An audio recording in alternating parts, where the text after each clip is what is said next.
外边下着雨，突然发现这棵要开花的蝴蝶兰有点问题，叶心里那个叶子感觉要烂到心里去了。这片叶子之前有问题，已经把有问题的部位剪掉了。观察了一段时间，剪了之后那个叶子似乎就没有问题了。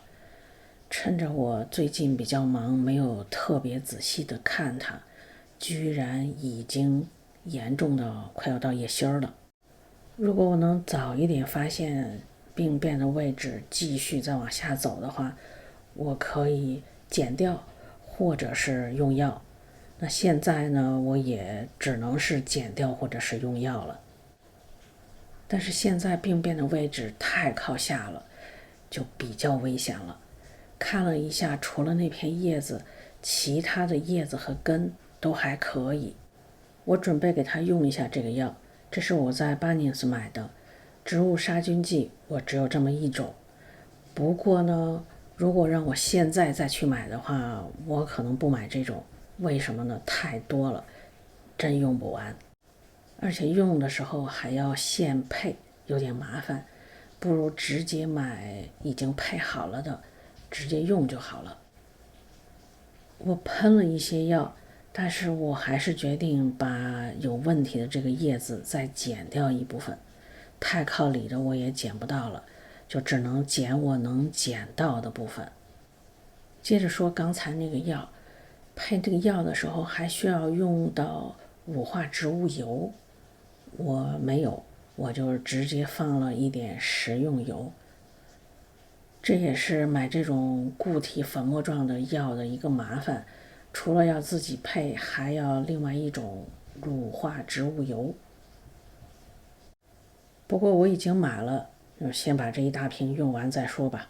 等用完了，如果我再买的话，我就直接买液体的配好的，拿回来喷就可以了。这个叶片出现问题，最早应该是由虫咬引起的。虫咬了叶片之后出现伤口，那么病菌乘虚而入，这片叶子就出问题了。病变的位置这么靠下，如果再往里走，叶心儿可能就会烂坏了。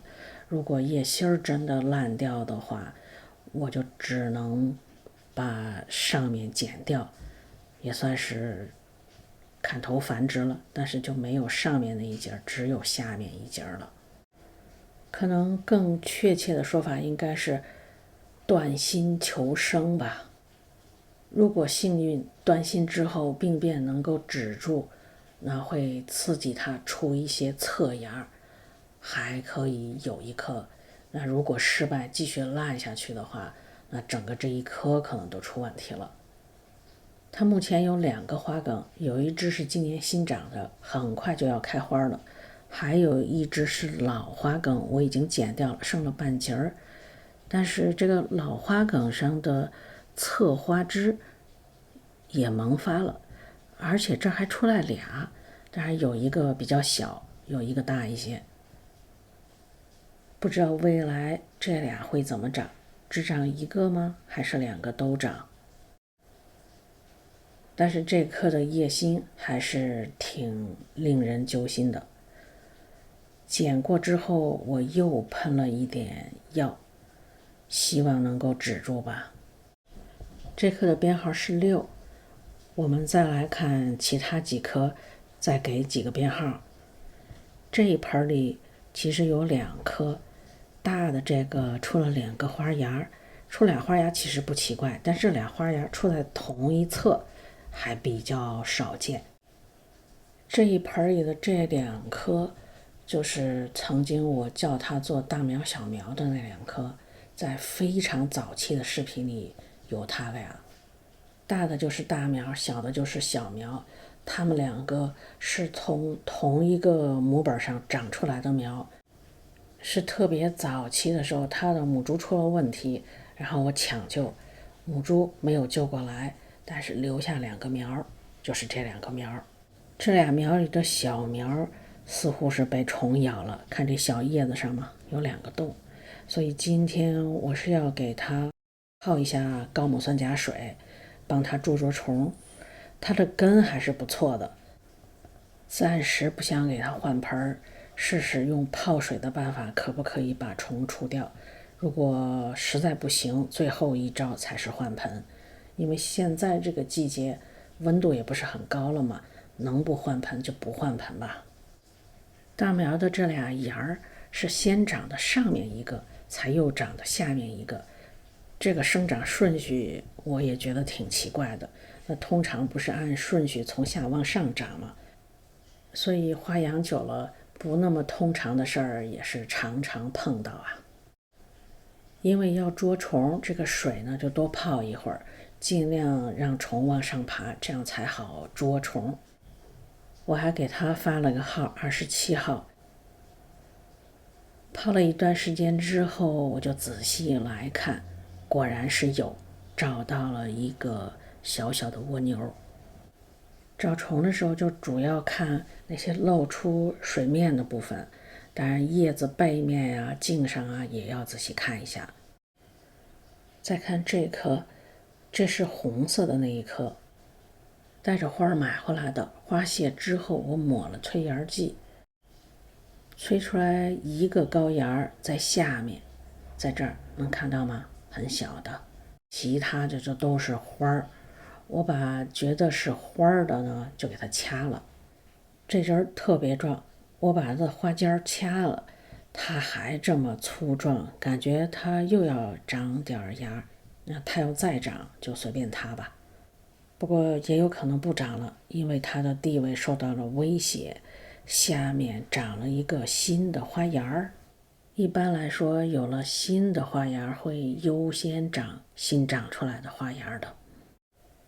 所以最近老花梗上的高芽还有那些小芽尖什么的长得就非常慢，几乎看不出来长了，因为它要长下面的芽儿。它的根儿还是不错的，是水果往中空法。也给它一个编号吧，28号。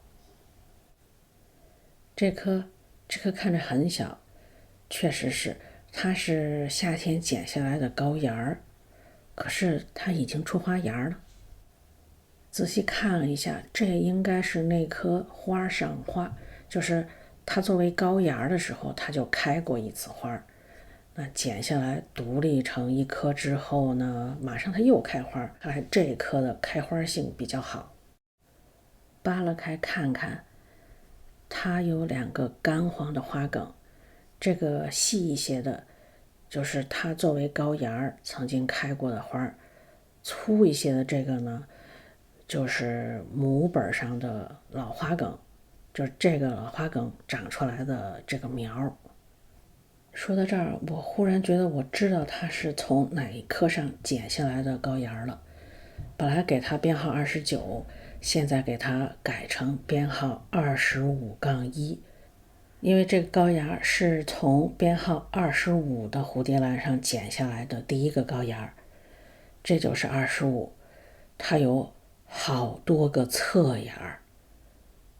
现在我数了数，有3个侧芽。不知道有没有花芽了，我要仔细看一看，这叶子太乱了，非常难找。哎，有，这是个花芽。这个品种的开花性果然不错，在最大的一个侧芽上有一个花芽，2个小的上暂时还没有看到。如果将来我把这些侧芽都给它分成独立的一颗，那编号就是25-2-3这样。这一盆是我那个双胞胎高芽，这俩明显的大小不一样了，左边的比右边的大了很多，它俩还是连在一起，没有被分开。如果继续这样，春天的时候就给它分开吧，不然这个小的很难长起来。本来想独立给它一个编号的，受刚才那个启发，觉得还是应该让它跟母猪用同一个号。不过暂时我还忘了它的母猪是哪一颗，回回头我有时间的时候慢慢找一下，帮他找到。那目前它就暂时叫杠1吧，前头的号空缺。编号14的这颗蝴蝶兰，它的那个花芽僵住了。从发现到现在时间也不短了，几乎没有什么变化。我也曾经想过要不要给它点一点催芽剂，催一下，但是我又觉得算了，不干涉它，让它自己决定该什么时候开花吧。虽然我还挺想知道它是什么花色的，因为这是当初买的苗，到现在还没有见到花儿。